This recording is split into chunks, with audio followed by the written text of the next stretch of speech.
Good evening friends, स्वागत है आप सभी का डीएस क्लासेस एंड प्रोडक्शंस में। मेरा नाम है दिव्यांश श्रीवास्तव। अगर आप मेरे चैनल पर नए हैं तो सब्सक्राइब बटन और बेल आइकन को प्रेस करना ना भूलें ताकि आपको जरूरी नोटिफिकेशंस मिल सकें सबसे पहले। तो ये है हमारा एपिसोड 12। आज हम क्या पढ़ेंगे? आज हम पढ़ेंगे सबसे मेन जो प्रोग्रामिंग में सबसे बढ़िया कॉन्सेप्ट है सी प्लस प्लस का, जिसे कहते हैं हम ऊप्स कॉन्सेप्ट, जो कि मैं अपने प्रीवियस वीडियोस में भी बोल चुका हूं कि ऊप्स का फुल फॉर्म होता है ऑब्जेक्ट ओरिएंटेड प्रोग्रामिंग।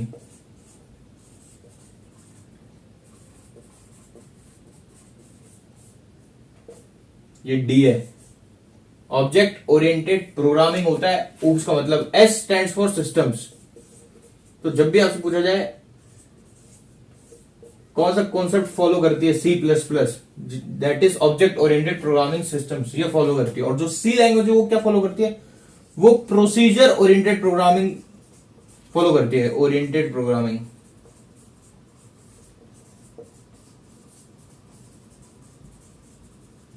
जिसे हम कहते हैं पॉप बेस्ड होती है वो, पॉप। सी प्लस प्लस क्या है? इसका जो अप्रोच होता है वो कैसा होता है? अप्रोच होता है इसका bottom to top, bottom to top approach होता है। और सी का क्या होता है? लिख लेता हूं यहां पे, सी एंड सी प्लस प्लस। इसका अप्रोच होता है बॉटम टू टॉप। इसका अप्रोच क्या होता है? इसका होता है टॉप टू बॉटम, जो जनरली लैंग्वेजेस में होता है। ठीक है। सी प्लस प्लस क्या है? ज्यादा सिक्योर है इस लैंग्वेज से, इट्स सिक्योर। और ये क्या है? सिक्योर नहीं है, क्योंकि इसमें सिक्योरिटी कॉन्सेप्ट ही नहीं, नॉट सिक्योर। तो ये कुछ बेसिक टर्म्स हैं जो कि इन दोनों के बारे में, लेकिन हम जनरली हम सी प्लस प्लस पढ़ रहे हैं तो हम ऊप्स को कंसिडर करेंगे। तो इसे मैंने कंपैरिजन के लिए थोड़ा सा बता दिया। सी लैंग्वेज को आप हटाइए, अब बात करते हैं ऊप्स की। ऊप्स में अलग अलग फीचर्स इंक्लूडेड है, तभी तो ये ज्यादा एडवांस लैंग्वेज है सी लैंग्वेज से। अब एडवांस लैंग्वेज है तो उसमें किस तरह तरह के फीचर्स हैं? इसमें 6 तरह के फीचर्स आते हैं। सबसे पहले तो बात करते हैं हम फीचर्स ऑफ ऊप्स की। तो इसमें हम ले लेते हैं फीचर्स ऑफ ऊप्स। फीचर्स की जगह कभी कभार पेपर में आ जाता है कैरेक्टर्स या टाइप्स, द फंक्शंस या properties include of oops. Properties भी आ जाता है कभी कभी। प्रॉपर्टीज क्या होते हैं, फंक्शंस क्या होते हैं ऊप्स के, बहुत तरीके की आता है, लेकिन आंसर हमेशा सेम होता है। सबसे पहले आता है क्लास, फिर क्या आता है ऑब्जेक्ट, जो कि डिपेंड ही होता है क्लास पे। फिर क्या आता है इनहेरिटेंस। यही सबसे ज्यादा सिक्योर बनाता है हमारी जो है प्रोग्रामिंग लैंग्वेज को, सिक्योर करके रखता है, या एक तरीके से कहते हैं प्राइवेट करके रखता है।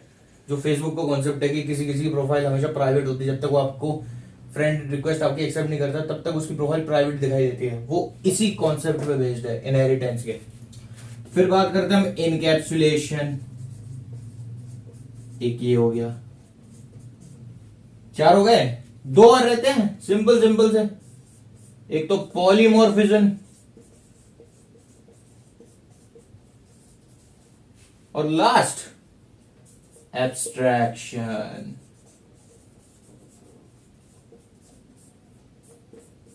तो ये हमारे 6 कॉन्सेप्ट्स हैं, या कह सकते हैं फीचर्स ऑफ ऊप्स हैं, जिन पे पूरी सी प्लस प्लस बेस्ड है। तो आज हम बात करेंगे सबसे पहले फीचर के बारे में, क्लास के, कि क्लास क्या होती है। सबसे पहले अगर किसी को स्क्रीनशॉट लेना है या नोट करना है वो नोट कर सकता है। ले लिया? अब आगे बढ़ते हैं, हम बात करते हैं क्लास के बारे में।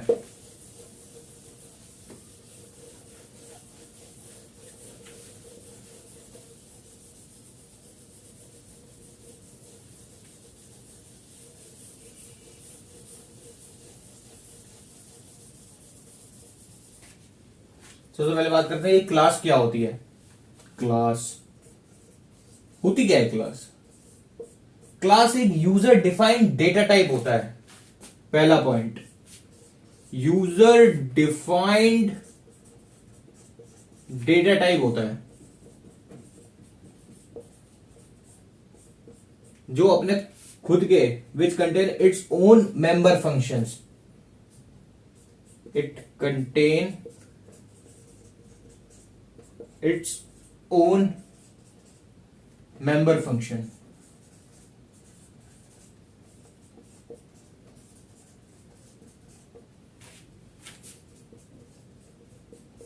और जब तक, ये एक लास्ट लाइन है जिससे आपको बिल्कुल समझ में आ जाएगा कि क्या होता है, और अगर कोई आपसे पूछता है तो उसको भी समझ में आ जाएगा कि इसे बहुत नॉलेज है।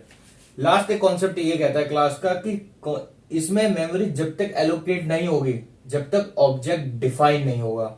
ऑब्जेक्ट हमने पढ़ा था ना, सेकंड फीचर है जो ऑब्जेक्ट को हम जनरली कहते हैं इंस्टेंस ऑफ क्लास, क्योंकि ये भी यूजर डिफाइन होता है। जितने भी कॉन्सेप्ट हम पढ़ रहे हैं सारे यूजर डिफाइंड है। आप अपने अकॉर्डिंग डिफाइन कर सकते हैं, अपने अकॉर्डिंग नाम रख सकते हैं, बस आपको कीवर्ड यही सारे रखने पड़ेंगे। ऑब्जेक्ट एक कीवर्ड नहीं होता, ऑब्जेक्ट सिर्फ एक नाम है। ऑब्जेक्ट यूजर डिफाइन होता है, आप पूरा रख सकते हैं, इसमें ऑब्जेक्ट कीवर्ड की यूज नहीं होती, जरूरत नहीं होती है। जो क्लास है, अगर आप क्लास का नाम अपने अकॉर्डिंग रख रहे हैं जो कि यूजर डिफाइंड है, अपने अकॉर्डिंग रख रहे हैं, लेकिन आपको क्लास कीवर्ड यूज करना पड़ेगा, तभी आप डिफाइन कर सकते हैं। तो ये था थर्ड पॉइंट, तो ये था कि जब तक मेमोरी एलोकेशन जब तक नहीं होगी तब तक ऑब्जेक्ट डिफाइन नहीं होगा। जैसे ये डिफाइन हुआ मेमोरी एलोकेशन हो जाएगी। Class is defined, no memory is allocated.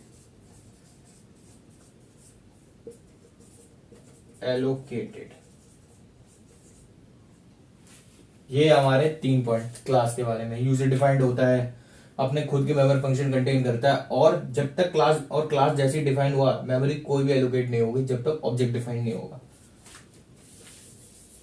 तो एक छोटा सा प्रोग्राम देख लेते हैं क्लास के साथ कि कैसा सिंटेक्स होता है, क्या होता है। थ्योरेटिकल चीजों में तो जनरली सीएस के बच्चे तो बोर हो जाते हैं कि थ्योरेटिकल क्या सर हम पढ़ा रहे हो, अब तो कॉन्सेप्ट बताओ, स्ट्रक्चर बताओ, ताकि हम लोग क्या कर सकें, थोड़ा इंटरेस्ट आ सके। क्योंकि प्रोग्रामिंग में जब तक प्रैक्टिकल चीजें नहीं होंगी तब तक मजा नहीं आएगा। तो सबसे पहले हम प्रोग्राम देख लेते हैं, प्रोग्राम यूजिंग ए क्लास। तो वही बेसिक प्रोग्राम बनाते हैं कि हमें क्या करना है, 2 वेरिएबल लेने हैं और उनका सम प्रिंट करना है, जो कि हम जनरली काफी बार कर चुके हैं, लेकिन आज हम क्लास के थ्रू करेंगे।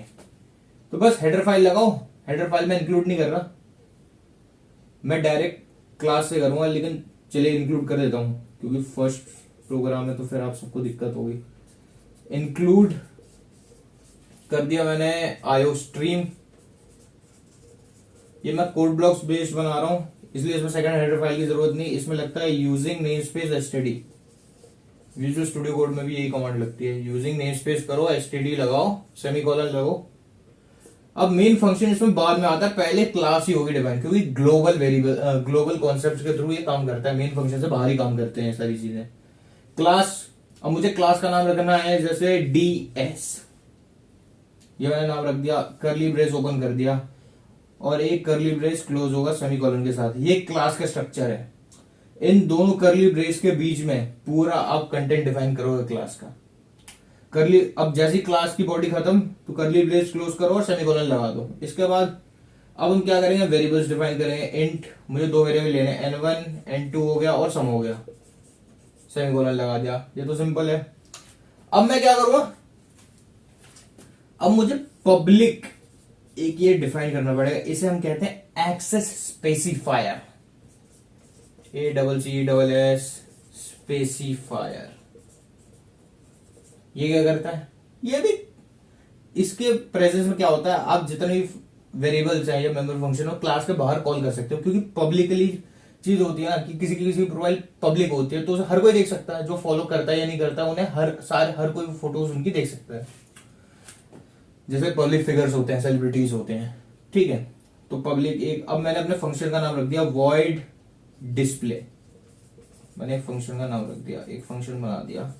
इसमें मैंने क्या बोलते हैं, जो वेरिएबल्स हैं, सपोज हम वेरिएबल्स को ऑलरेडी इनिशियलाइज कर दो, क्योंकि अब यूजर डिफाइंड बनाएंगे तो बहुत लंबा हो जाएगा, वो सिर के ऊपर से चला जाएगा तुम लोगों के।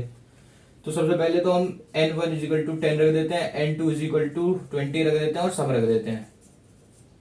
तो इसमें क्या करो, बस इसमें कुछ नहीं करना है तुम्हें, सम लिखो is equal to n1 plus n2, बस सी आउट लिख दो। सम इज सम लिख दिया। फंक्शन का ब्रेस क्लोज करो, क्लास का ब्रेस तो ऑलरेडी क्लोज्ड है, लेकिन इसके बाद ही क्लोज होगा, एक साथ मत कर देना, या नीचे कर देता हूं मैं, ठीक है।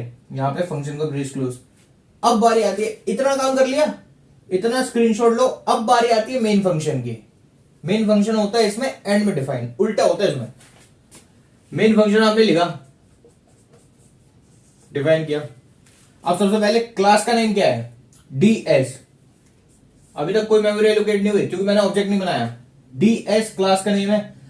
अब ऑब्जेक्ट बनेगा स्पेस देके, ds लिखो, स्पेस दो, और ऑब्जेक्ट मैंने लिख लिया r सेमीकोलन, ठीक है। इतना ऑब्जेक्ट क्रिएशन हो गई, मेमोरी एलोकेट हो गई।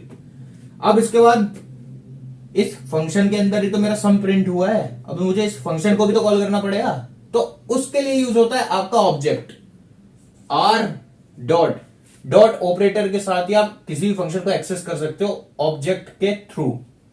तो r डॉट फंक्शन का नाम क्या है, डिस्प्ले, तो बस डिस्प्ले लगा दिया, सेमीकोलन गेट ch। वैसे तो नहीं लगता है, लेकिन समझाने के लिए लगा दिया कि आउटपुट स्क्रीन को होल्ड करके रखता है ये गेट ch। वैसे मत लगाना क्योंकि वो एरर दिखा देगा, या क्योंकि जनरली आजकल के आईडीज में बिल्ड होते हैं। ब्रेस क्लोज किया, ये होगा हमारा मेन फंक्शन। अब आर की जगह तुम चाहे रवीना ले लो, चाहे करीना ले लो, चाहे आजकल लेटेस्ट हीरोइन कौन सी चल रही है, सारा अली खान, वो भी ले सकते हो। लेकिन सारा अली खान पूरा मत लेना, सिर्फ सारा ले लेना। पूरा लोगे तो फिर एरर आ जाएगा, फिर कहोगे सर ने पढ़ाया नहीं ढंग से। तो आउटपुट क्या है हमारा, सम इज 10 20, सम आ गया हमारे पास 30। यह आपका पूरा एक क्लास बेस्ड प्रोग्राम, या कह सकते हो ऊप्स बेस्ड प्रोग्राम। अब प्रोग्रामिंग थोड़ी सी एडवांस हो गई है, बच्चों वाली प्रोग्रामिंग नहीं रही। ऊप्स बेस्ड प्रोग्रामिंग हमेशा सबसे बढ़िया ही होती है, और सबसे बढ़िया प्रोग्रामिंग लैंग्वेजेस में से एक है C++ आज भी। तो पूरा स्क्रीनशॉट लो, आराम से देखो, समझो, और अगर कोई प्रॉब्लम हो तो कमेंट सेक्शन में बता सकते हो। तो अगर आपको कोई प्रॉब्लम हो, कोई भी कॉन्सेप्ट समझ में नहीं आ रहा हो रिलेटेड टू माय वीडियोस या C++ से रिलेटेड, तो आप मुझे कमेंट सेक्शन में बता सकते हैं। Thank you very much for subscribing my channel, for giving me support. आपसे मुलाकात होगी नेक्स्ट वीडियो में। Have a nice day.